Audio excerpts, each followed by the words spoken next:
So now we're at Lian Li's Mad Scientist Lab. Jameson, CEO, is here as well. And he's going to help show some of this just like last year. But the quick run through of what they have. So this is the Lancool 207XL, where this has basically it's like a double barrel shotgun of Crossflow fans. So this is something, it's very interesting. This sockets into the bottom of the case. It sits here, shoots air straight into the GPU. So you've seen Crossflow fans on cases like the Flova where they just kind of slap it on the side. I'm very curious to see if this one actually has an impact. We'll talk more about that in a second though, but it's two 170 by 30s in the front, one 140 rear, these two in the bottom, $110 price point, and they're going for like basically as cheap as possible performance, kind of like the past like 207, 217 series. For this case we'll be talking about, there's this separate chambered intake for the liquid cooler. So they've got this completely blocked in where there's a glass sheet on the inside in front of it. Air only comes in through here, goes out through there. Similar to one of Corsair's cases we looked at last year in terms of just separating out the cooler. This is the UX100 we talked about. This is a floating case. So we saw one of these at Montech that was implemented differently, but basically the front edge here floats. The intake for the GPUs in the bottom, and then they've shifted the motherboard tray. The Lancool 4 also makes a reappearance, so this is $130. Lian Li was showing this, I think it was last year with the fans in glass that we showed, and now it should actually be done. So the big change from last year is this bottom chamber, where now it's kind of like a separately compartmentalized chamber, and so you see all these metal pieces on the table in front of the case. Those can be added in, turns it into this basically, and then the options are just where do you want to point the air. So these are kind of the main ones that are interesting. There's also a V2000 we're going to talk about. This to me is primarily interesting because of this front mesh style, which we'll talk about. And then this thing is very strange, which we'll... You mean cool, right? Yes. Let's do a really quick teaser. Can you just... For the curved screen that you always wanted to find, like a good angles, right? That's why we make you rotate. And you see how close it is to the GPU, but don't worry about it because we can make it higher. So this is it's like hydraulics for your car except for your liquid cooler. Yeah. So there's a lot to talk about today for Lian Li's stuff for Computex. Let's start with the XL. Before that, this video is brought to you by ID Cooling and the Frozen A720 cooler. The A720 air cooler performed well in our testing last year. The A720 is a relatively high-end, dual 140mm air cooler with 7 heat pipes. We found the use of larger fans can be beneficial to acoustic performance given the thermals, although you'll want to check your case for compatibility given the taller nature of the cooler and its fans. ID Cooling uses an all-black look for its A720 and includes mounting hardware for all modern sockets. Learn more at the link in the description below. All right, so 207XL. The reason this is interesting to me is because of the Crossflow style. This has been tried a few times in cases we reviewed. We worked on a mini ITX case called the Meshless AIO, which they later renamed. It kind of started the more recent trend of popping this up. It worked okay. Like that case was designed ground up around a Crossflow fan, so it kind of worked. The Trikes Flova, they shoved the Crossflow fan into an ATX case. Didn't really work, wasn't a good use of these.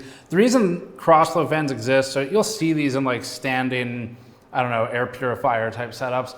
But what they do best is it's also known as a transverse fan, where basically the air will come in and deflect at almost like it's like a perpendicular to the axis angle for the air. And so what it does is it creates a curtain of air that's very laminar. So if you were to imagine the air coming out this way, all along the blade here, it's going to be basically laminar flow, low pressure, but you get like a really clean sort of sheet of air in a very predictable pattern, as opposed to something like an axial fan that's more wide. And so they're socketing this into the bottom. Basically, these shoot air straight up into the GPU. This is all 3D printed right now. All of this stuff is mock-up, which Jameson will talk about in a second. But that goes on the side, and it's just meant to be kind of like a flow guide to direct the air where it's supposed to go. So I was asking, we were just talking about this, where, you know, the question I had for you was, okay, so Crossflow fans, half the time they're like a gimmick. The question was, have you done any A/B testing of if you do like two 120s here, yeah, right, and the same everything, just 120 is roughly the same noise versus Crossflow. You were saying you're seeing an improvement? Yes. So actually, when we do the 207XL, our initial idea was to do 2140 at the bottom, and we use that to compare to the original 207, which has 2120 there. But we don't actually see the performance gain, right? So, and once we actually implement this Crossflow inside, we see around 3 degrees improvements on the GPU. On the GPU side. And also, because when you do the air cooler setup, the drawback of having a bottom fan underneath the GPU is that you will also shoot out the heat upward and then get recirculate by the air cooler. And then, but this type of design, because it was so focused on the GPU, it doesn't spray as much. It doesn't spray as much. Right. Yeah. So I mean, 3 degrees is, in our testing, that would be a lot. Like the top to bottom range for a GPU is not that big, right? So 3 degrees is kind of a lot. The 207, part of the reason it performed well in our testing was Lian Li sunk this down, put the fans in the bottom, moved the power supply to the front, kind of gets it out of the way, and then you're getting the fans basically as close to the intake in the quarter panel as possible.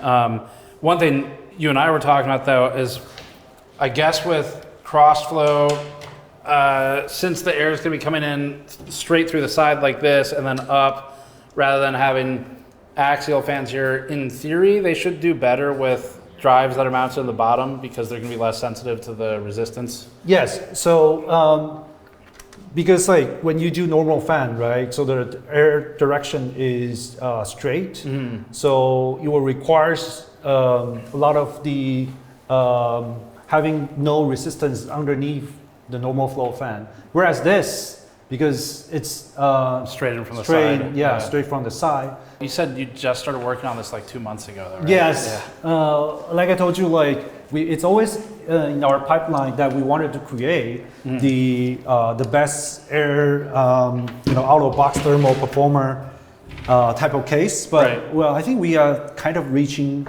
the limits where if you just use the standard flow, I mean, obviously you can make the fan size bigger and bigger and bigger. But it started to make me feel like it just, without doing too many of a drastic change, it's hard to make the actual improvements. This I'm not going to spend a lot of time on because really the main thing I want to point out, there's 2 aspects. But one is this currently has got a filter on it. It can be glass or a filter. That's a glass one right there. And basically it's just an option of, if you want to chamber out the cooler in the side to totally isolate it from the rest of the system, then you put in this filter option. Glass goes in front of the cooler, and then the air just goes in and out the back, isolates the probably CPU liquid cooler if that's what you're using it for. The biggest challenge for something like this is going to be, one, half of this chamber space is kind of taken up by the fan itself, the fan frame. And then the other one is just sitting the fan inward. Obviously there's reduced access to air from the outside, and so this is why Lian Li has angled it. Angled, yes. So it gave us a directional air, because this is negative pressure. Did you try this in other angles or orientations? It was originally flat, but because if it's a Crossflow, it'll work, right? But if it's because the fan nature is like they try to pull in air from just one direction, right? And then Crossflow seems like it would have pressure issues with the radiator. Oh yeah, I think it's the area. Area definitely makes sense. Yeah. So what was the difference, like going flat versus angling it a little bit? Oh, huge. Yeah. If you do like smoking test, you can obviously see that. Right. I think it's a similar idea of like we angle the fan at the bottom. So if you just make it flat.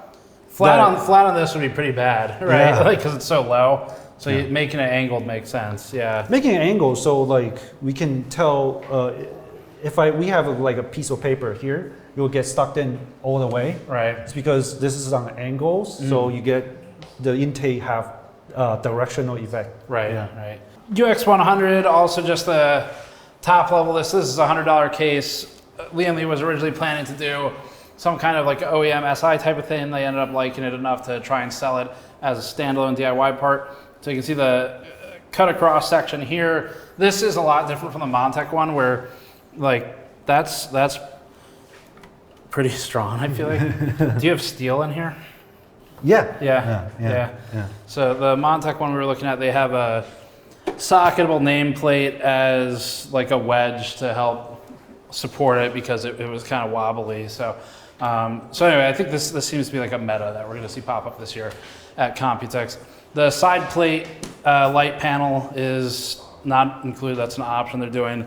And then otherwise, the sort of main aspects of the case are moving the motherboard tray in such a way that it pushes the GPU forward more in the glass so that you can see it from this third angle here, and then getting it right up against the bottom fan intake. So the power supply is also rotate 90 degrees. Right. The reason being is that we want to clear out the entire front for air intakes, and then we don't want the cable to stick out because otherwise, like, you wouldn't look good in the front. Right. So the power supply is purposely rotate. That's why we need another cutout here just to have the power supply to exhaust air.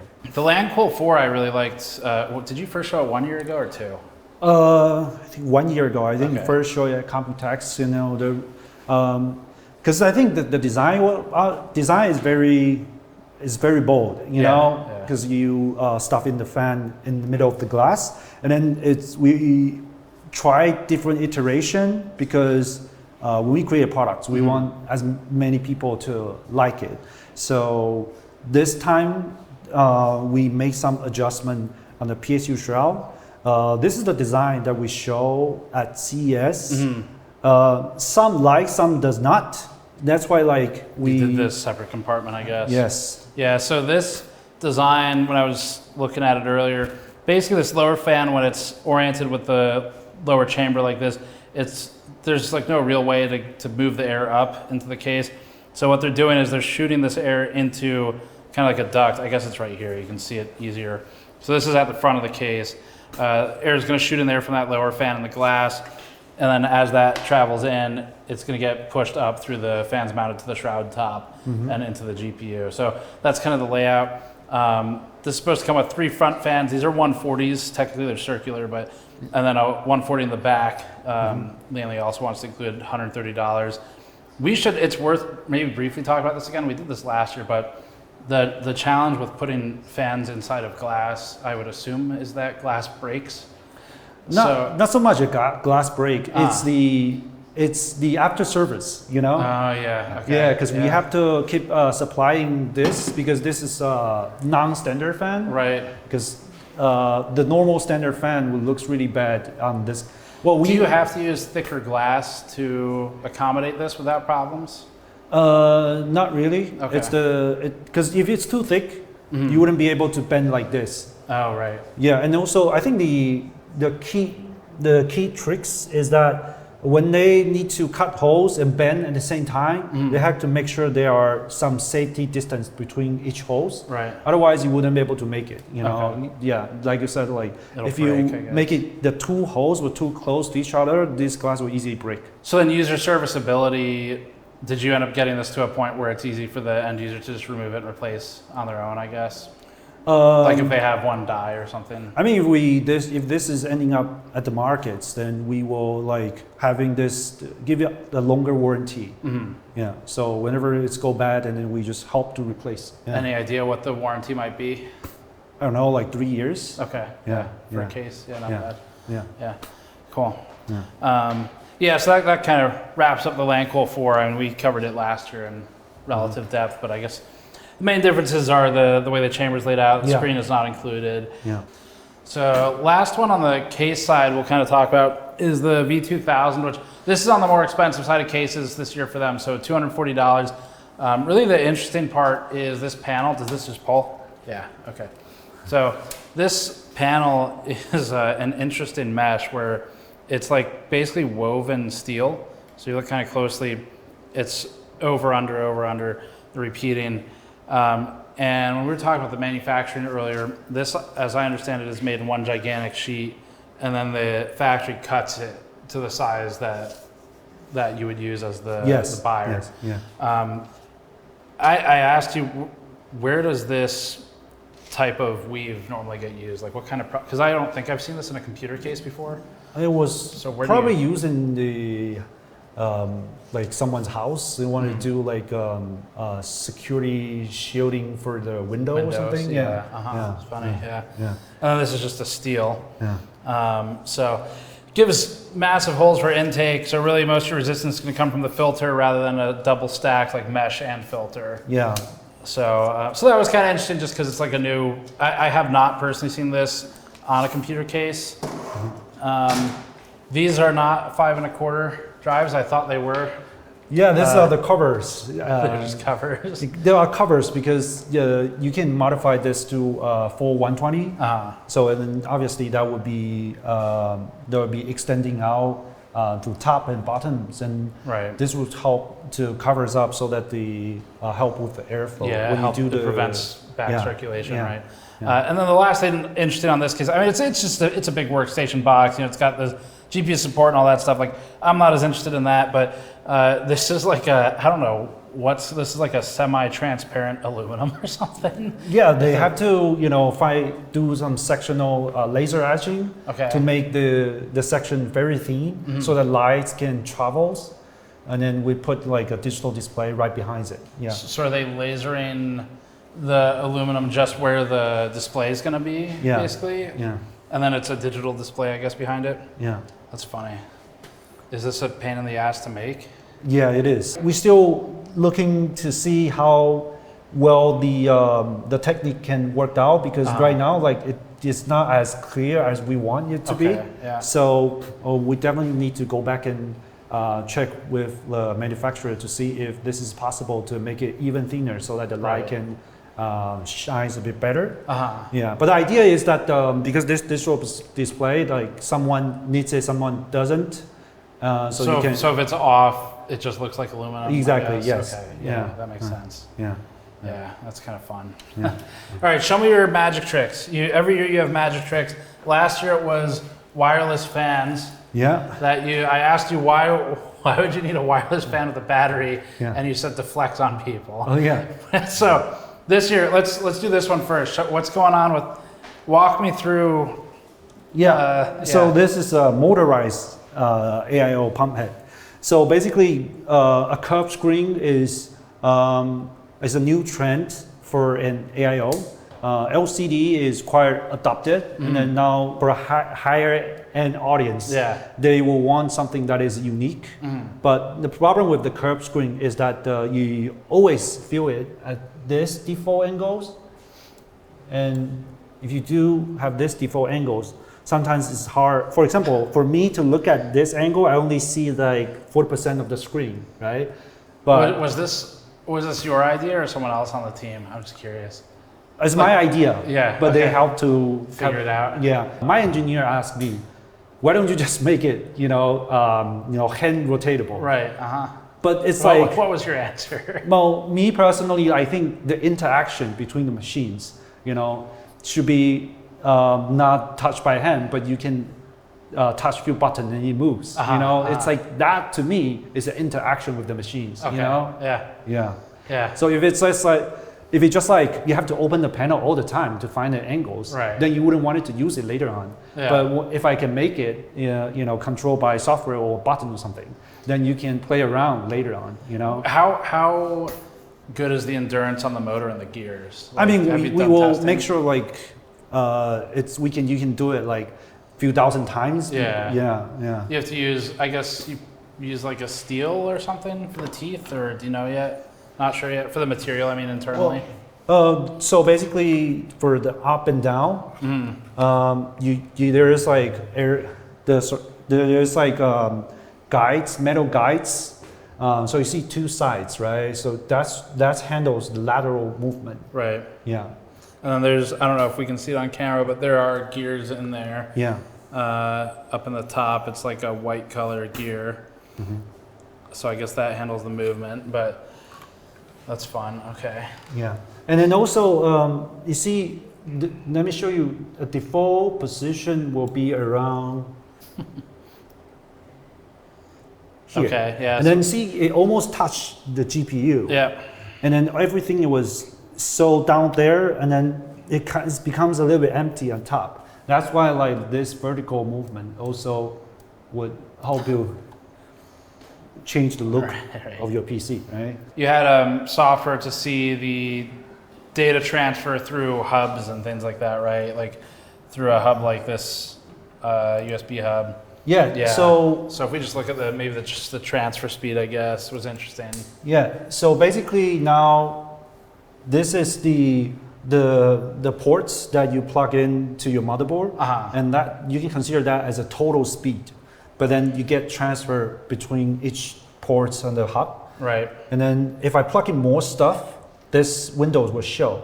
Basically, it means like how much bandwidth you're currently using, right, and how much data is being sent. You know what would be interesting is the USB discussion. So there's a USB stack, a hierarchy protocol, right? Of, who gets priority. Yeah. Do you want to walk me through that again for people? Yeah, so basically most of the time we were plugging the 2.0 9-pin headers into the motherboard. Yeah.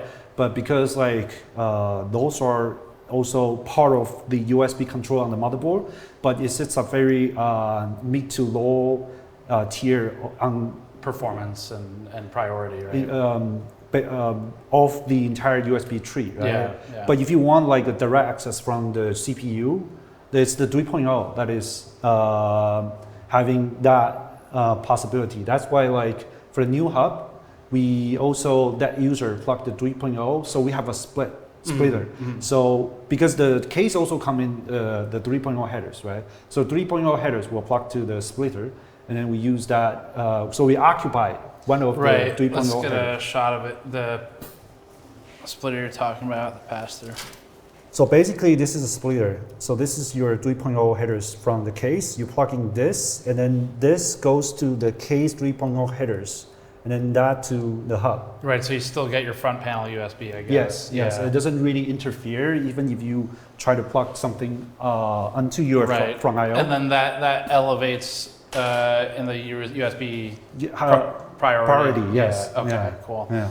Let's look at one last thing, which is you can lead the way to your fan room. Every year, I feel like you've gone total mad scientist with trying out new fans. Yeah, well, so what is it? What makes them so interesting for you? I think solving problem actually, because I think RGB is, it becomes a lifestyle almost. Why are you loving? That is it's one. It's a lifestyle thing. It's a lifestyle. To me. Yeah. All right. Everyone wants the part. Right. Everyone wants their own colors, their own content on the screen, and just to show your personality. I mean, PC is not just about having it to run games, but also it's reflects you. Right? Reflects you exactly. Yeah. Yes, and then we always wanted to create something that people can create their own. So and through that process, then we have feedback about what is the things that people don't like, and then what is the people likes, and then we just keep improving. Yeah. Right. So this was kind of interesting. I know you have a lot more here, but we'll focus on this one. Walk me back through, I guess, the demo you were giving earlier. Yeah. So throughout the experience of selling this LCD fans, we found out a lot of the users that even though like they bought the LCD fan, they just use our preset, the preset that was originally from the software. Now, meaning they don't upload their own. They don't upload their own, right? Okay. At least because some of the people would buy at least through groups of fan, and then that's about like 6 screen, but at least half of the screen they would just use the preset to have the temperature sensor and then the background that we already made on the software. Right. So that's why this idea comes to my mind, we can figure out ways that use the features that they used to use, but but decrease the amount of cable they need to plug. So this right now you see is only plugged into the power, but so it's just PWM. It's just PWM. Yeah. But I can still go in here. So basically, what you're getting at is there's no USB, right? Yeah, there's no US. Okay, so there's no data connection. So you see how I still can. So you see how many presets that Yeah. he has. So these are built into the software. Okay. So how? So is it? So this is not built in the software. This is built in because this preset Oh, is it built into the fan? is built into the fan. Okay. So the fan has flash storage. Yeah, it's a storage. Yes, flash storage. So Okay. so about like 30 templates. Yeah. 30 templates is already inside. In the fan. in the Okay. fan, So yeah. is the flash? Does each fan have its own flash? I guess in the hub area. Yes. Okay. Yeah. How Yeah. much flash is it? I think it's 512. Megabytes or Yeah. something. Okay. Yeah. Funny. So okay. So then, for data without USB, is it wireless? It's wireless control. So Okay. it's the controller right here. Uh-huh. Yeah. There's a controller right here that it still sends the temperature readout Right. to the receiver, and the receiver will show. Okay. Yeah. And I guess does the factory just write the data to the flash as they're manufacturing it? So you send the factory the files that you want to be on the flash, and they write And then it. the interesting aspect is like later on, we can still send out firmware file. Yeah. And then user can use the USB to flash the firmware, so that the content that they don't want, they can replace with different files. Okay. Yeah. Right. Obviously, you can still go with the Yeah. USB to customization on your own, Right. but this is just an example where we try to solve problems. You know. Yeah. No, that's cool. Yeah. What about if in the boot up process you're probably not initialized yet, right, on the wireless Yeah. transmitter So receiver? So let me change to the theme that has temperature. okay. Yeah. So that because that was a clock. Yeah. Okay. So you're changing the screens to be temperature. Okay. Because all the templates, it's already inside the flash, and then once I hit I set up the comments, it remembers it. But because, like you said, during the boot process, the wireless control will not be Initialized. visualized, so you will not have the temperature readout, but instead, it reads the RPM Okay. of the screen. Got it. Yeah. See that one? Yeah. Okay. Over here. Uh-huh. Yeah. Yeah. Cool. That's neat. Yeah. Yeah. It's a surprising amount of engineering that goes into Yeah. fans, right? Yeah. That's Yeah. pretty cool. Awesome. I think that walks us through pretty much everything I wanted to cover. I know you have a lot more, but Yeah. every year there's a lot at Lian Li. So yeah, that'll be we've got a ton coming up for the show for Computex. So check back as always for all of that. You can subscribe for more. Jameson, thank you again for Thank showing you. us all Yeah. the science experiments you've done. Yeah. And we will see you all next time.